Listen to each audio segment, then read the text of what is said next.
One of the most prominent school superintendents in Western New York retired, clearing the way for a new leader in his district. This afternoon, we meet the successor to Michael Cornell, the new superintendent of Hamburg schools, Thomas Adams. Welcome to the News 4 studio. Thanks for having me today. Appreciate that. Yeah, of course. So about a month in now, how have you been settling into this new That's role? right, a month in, and as I've told everybody, there's a lot of learning that takes place. I think there's been a lot of learning that took place over the course of my time working in middle schools, and certainly in this month, there's been a lot of new experiences for me. But what I've benefited from, first of all, the way in which I was able to be mentored through the process when I was named to become superintendent in July.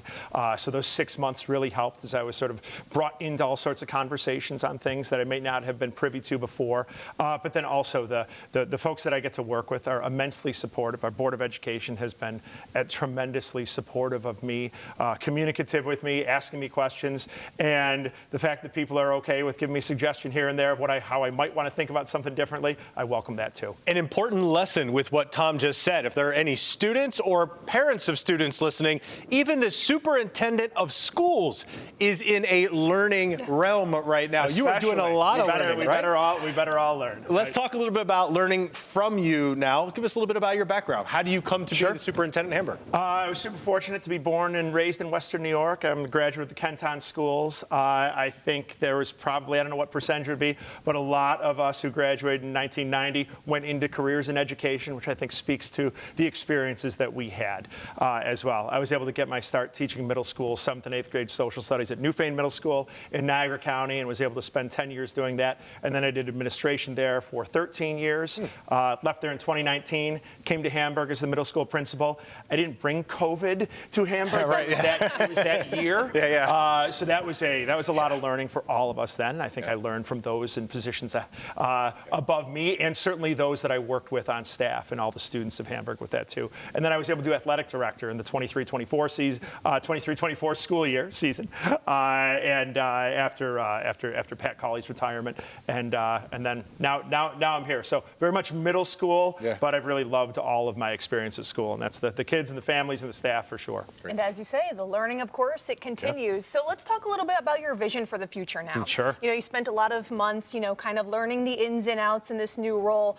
What do you take from a lot of your time in the middle schools to now what you do now? Yeah, this is where it's going to sound canned, and it's really not. I really believe it. Our vision is that we're going to educate modern learners who create, care, solve, and discover. And that is, when you see it applied, it is it's the work. There was, newspapers used to be called the Daily Miracle, about how all of these things would come together to create this finished product that we'd get to read every morning or every evening. Schools are like that too. It's a daily miracle to see all of it unfold, but it comes from a place of caring. Everybody who walks in that building, everybody who picks up the kids from school. I was fortunate to have one grandmother who worked as an 8th grade social studies teacher and one grandmother who worked in a school kitchen.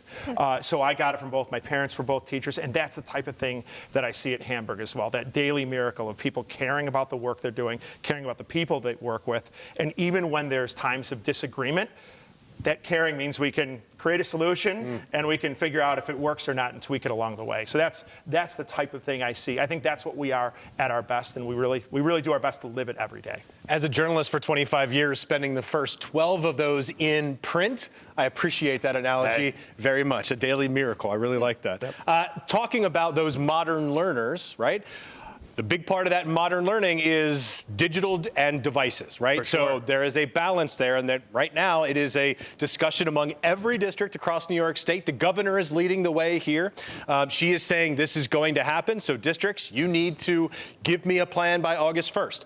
We are lucky in Western New York because we already have a test subject, if you will, of this.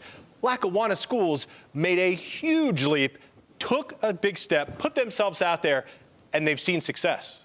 What do you think? Yeah, it's going to be, I want to explain what our policies are right now, and really more practices. These are practices that we have. So in the elementary schools, you're not going to see them at all.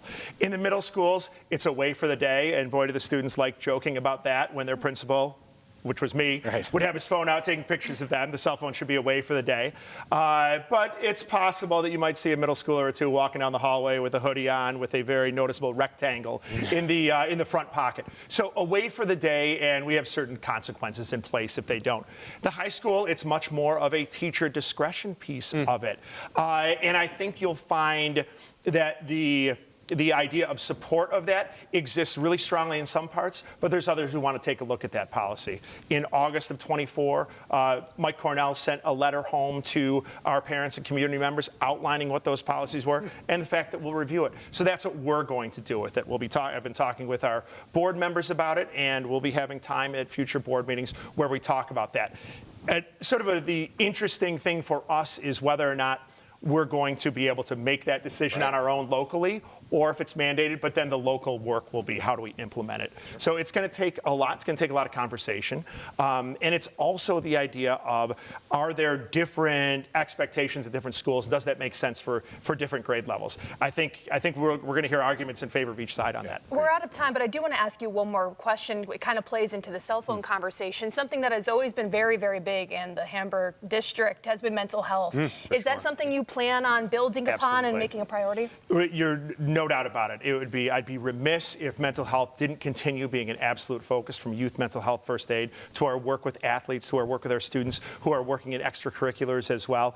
We're taking a look at also the trauma in terms of working with students who are going through trauma, who are going through illness perhaps, and going through grief. That's sort of our next step with it. There's a lot of good models around for working and focusing on that mental health and social emotional learning. But big thing is the kids know we care about them, and I think we do a great job of that, and we need to continue to.